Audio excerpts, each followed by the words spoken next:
அனைவருக்கும் வணக்கம். தெய்வீக பலன்கள் சேனல் சார்பாக தங்களை அன்புடன் வரவேற்கிறோம். இன்று நம் காணொளியில் காண விரும்புவது தேய்பிறை சஷ்டி என்று என்ன செய்ய வேண்டும் என்பதை பற்றி இந்த காணொளியில் பார்க்கலாம். வாருங்கள் காணொளிக்கு செல்லலாம். மறக்காமல் ஒரு சப்ஸ்கிரைப் செய்யவும். கந்தபெருமானின் அருளை பெற்றுத்தரும் மிக முக்கியமான விரதம்தான் சஷ்டி விரதமாகும். திதிகளில் 6வது திதியாக வரும் சஷ்டி திதியில் விரதம் இருந்து வழிபட்டால் தீராத துன்பங்கள் அனைத்தும் தீர்ந்துவிடும் என்பது நம்பிக்கையாகும். ஐப்பசி மாத சஷ்டியிலேயே முருகப்பெருமான் சூரபத்மனை வதம் செய்து தேவர்களை காத்ததாக புராணங்கள் கூறுகின்றன. அதனால் மாதந்தோறும் வரும் சஷ்டிகளில் முருகனுக்கு விரதம் இருந்தால் நம்முடைய துன்பங்களாகிய பகைவர்களை அழித்து நம்முடைய அனைத்தையும் முருகப்பெருமான் காப்பார் என்பது ஐதீகமாகும். சஷ்டி விரதம் இருப்பதற்கு சில விதிமுறைகள் உள்ளன. மிகவும் சக்தி வாய்ந்த சஷ்டி திதியில் உரிய முறையில் விரதம் இருந்து முருகப்பெருமானை வழிபட்டால் நினைத்தது நடக்கும், வேண்டியது கிடைக்கும் என்பது நம்பிக்கை. சஷ்டி வழிபாட்டின் சிறப்புகள், அதன் பலன்கள், விரதங்கள் இருக்கும் முறைகள் பற்றி தெரிந்து வைத்து கொண்டு அதற்கேற்றாற்போல் நீங்கள் நடந்து கொண்டீர்கள் என்றால் முருகனுடைய அருள் கண்டிப்பாக கிடைக்கும். தமிழ் கடவுளான முருகப்பெருமானுக்குரிய திதி சஷ்டி. மாதத்தில் 2 சஷ்டி திதிகள் வரும். வளர்வை மற்றும் தேய்பிறை என இரண்டிலும் வரும். சஷ்டி திதியில் விரதம் இருப்பது சிறப்பாகும். முருகனின் அருளை பெறுவதற்கு சஷ்டி விரதம் இருப்பார்கள். சஷ்டியில் இருந்தால் அகப்பையில் வரும் என்பது பழமொழி. இதனால் சஷ்டியில் குழந்தை இல்லாதவர்கள் மட்டுமே விரதம் இருக்க வேண்டும் என்ற கருத்து நிலவுகிறது. அது அப்படி இல்லை. செல்வ வளம், திருமணம் பிரச்சனை, ஏதேனும் ஒரு பிரச்சனையை தீர்த்தொழிக்க முருகனிடம் தாராளமாக சஷ்டியில் வேண்டிக் கொள்ளலாம். குழந்தை வரம் வேண்டுபவர்கள் ஐப்பசி மாதத்தில் வரும் மகா கந்த சஷ்டியின் போதுதான் விரதம் இருப்பார்கள். ஆனால் மகா கந்த சஷ்டி மட்டுமின்றி மாதந்தோறும் வரும் சஷ்டிகளிலும் விரதம் இருந்தால் முருகனுடைய அருள் நிச்சயம் குழந்தை பேறு கிடைக்குமாகும்.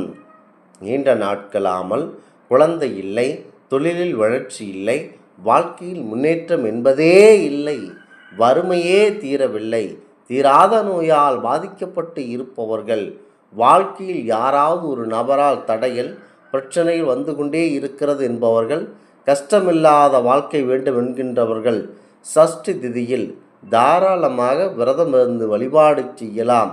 வாழ்க்கையில் வளர்ச்சி வேண்டும், நல்ல விஷயங்களுக்காக சஷ்டி விரதம் இருக்கிறோம் என்கின்றவர்கள் வளர்பிறை சஷ்டி திதியில் விரதம் இருக்க தாராளமாக துவங்கலாம். கஷ்டங்கள், பிரச்சனைகள் தீர்ந்து போக வேண்டும் என்கின்றவர்கள் தேய்பிறை சஷ்டியில் விரதத்தை துவக்கலாம். ஆனால் எந்த ஒரு சஷ்டியில் விரதம் இருக்க துவங்கினாலும் முருகப்பெருமானுடைய அருள் நிச்சயம் இருக்கும். எந்த கோரிக்கையை முன்வைத்து சஷ்டி விரதம் இருந்தாலும் சரி, அந்த கோரிக்கை கண்டிப்பாக நிறைவேறும் வரை, அந்த குழந்தை பேறு கிடைக்கும் வரை தொடர்ந்து விரதம் இருக்க வேண்டும் என்பது ஐதீகமாகும். விரதம் இருப்பவர்கள் உபவாசமாக இருப்பது சிறந்தது. முடியாதவர்கள் காலை உணவை மட்டுமோ அல்லது பகல் உணவை மட்டுமே தவிர்த்து விரதம் இருக்கலாம். அல்லது ஒருவேளை பழம் மட்டும் சாப்பிடும் பகல் பொழுதில் உப்பு இல்லாமலும் உணவு சாப்பிட்டு விரதம் இருக்கலாம். சஷ்டி திதி வரும் நாட்களில் காலையில் எழுந்து தலைக்கு குளித்துவிட்டு முருகனுக்கு வெள்ளை நிற பூக்கள் சூட்டி முருகனுக்குரிய பாடல்கள் பாடி விரதம் இருக்கலாம்.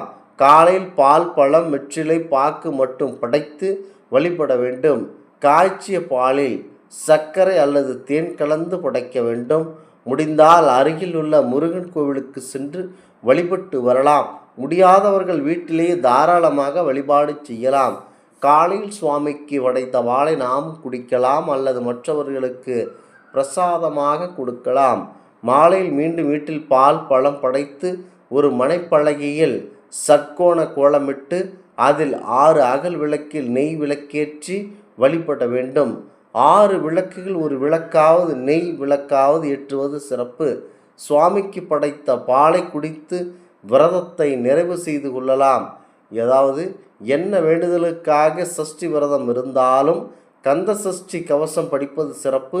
குழந்தை வரத்திற்காக விரதம் இருப்பவர்கள் அதற்குரிய திருப்புகளை பாடி விரதத்தை தாராளமாக இருந்தீர்கள் என்று சொன்னால் அனைத்தும் உங்களுக்கு நல்லபடியாக நடைபெறும் என்பது ஐதீகமாகும். சஷ்டி விரதத்தை மனதில் நினைத்து எண்ணற்ற மக்கள் அந்த சஷ்டி விரதத்தை கடைபிடித்து குழந்தை வரத்தை பெற்று மகிழ்ச்சியுடன் இருக்கிறார்கள் என்பது ஐதீகமாக இருக்கிறது. சஷ்டி விரதத்திலேயே மிக முக்கியமான கட்டுப்பாடு தான் உணவு கட்டுப்பாடு. இந்த உணவு கட்டுப்பாட்டை வளர்த்து கொண்டால் மனக்கட்டுப்பாடு தானாக வந்துவிடும். கந்தசஷ்டி விரதத்தை 6 நாட்கள் அனுஷ்டிக்க வேண்டும். விரத நாட்களில் காலை 4:30 மணிக்கு எழுந்து குளிர்ந்த நீரில் நீராட வேண்டும். பின் முருகன் படத்துக்கு மாலை அணிவித்து துதிப்போர்க்கு வல்வினைப்போம் என்றும் தொடங்கும் கந்தசஷ்டி கவசம் தாராளமாக படிக்க வேண்டும். 6 நாளும் உபவாசம் இருக்க வேண்டும் என விரத முறைகள் சொன்னாலும் நடைமுறையில் அது சாத்தியமில்லை. எனவே காலையில் மட்டும் பட்னியாகும். மதியம் மற்றும் பச்சரிசி, தயிரும், இரவில் பழம், பால் அல்லது எளிய உணவுகளை எடுத்துக்கொள்ளலாம். குறிப்பாக தேய்பிறை சஷ்டியான இன்று மதியம் சாதத்திற்கு ஊறுகாய், வெங்காயம் சேர்க்காமல் காரம் குறைந்த காய்கறிகள் ஏதாவது ஒன்று சேர்த்து கொள்ளலாம். ஓம் சரவணபவ, ஓம் முருகவேல், வெற்றிவேல், முருகனுக்கு அரோகரா, வேல்மயிலும் துணை போன்ற மந்திரங்களை மனதுக்குள் எப்போதும் சொல்லிக்கொண்டே இருக்க வேண்டும். பணிக்கு செல்லுபவர்கள் டீ, காப்பியை தவிர்த்து நல்ல பால் அருந்தலாம்.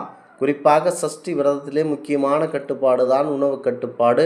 உணவு கட்டுப்பாட்டை வளர்த்து கொண்டீர்கள் என்று சொன்னால் மனக்கட்டுப்பாடு தானாக வரும். மனம் கட்டுப்பட்டால் உலக வாழ்விலேயே துன்பம் இருக்காது.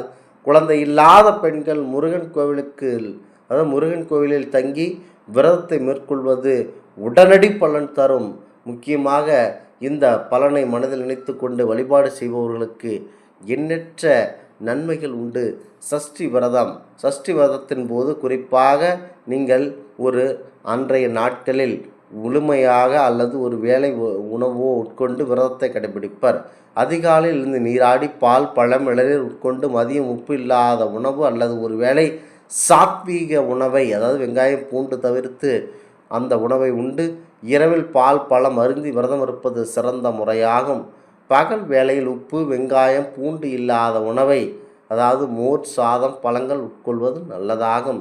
முக்கியமாக இன்றைய நாட்களில் காலை மாலை பால் மற்றும் வாழைப்பழம், ஆப்பிள் போன்ற பழங்களை மட்டுமே உண்பது நல்லது. பகல் அல்லது இரவு நேரத்தில் ஒருவேளை மட்டும் எளிய சாத்வீக உணவை உண்பது நல்லது. தண்ணீர், இளநீர், பழச்சாறு மட்டும் அருந்தி விரதம் இருப்பது சிறப்பு. சிலர் முதல் நாள் 1 மிளகு, 2ஆம் நாள் 2 என அதிகரித்து பின் குறைந்த விரதத்தை முடிப்பார்கள். இந்த ஆன்மீக தகவல் உங்களுக்கு பிடித்து இருந்தால் தெய்வீக பலன்கள் சேனலை கண்டிப்பாக சப்ஸ்கிரைப் செய்து கொள்ளவும். மீண்டும் ஒரு நல்லதொரு காணொளியில் உங்களை சந்திக்கிறோம். நன்றி, வணக்கம்.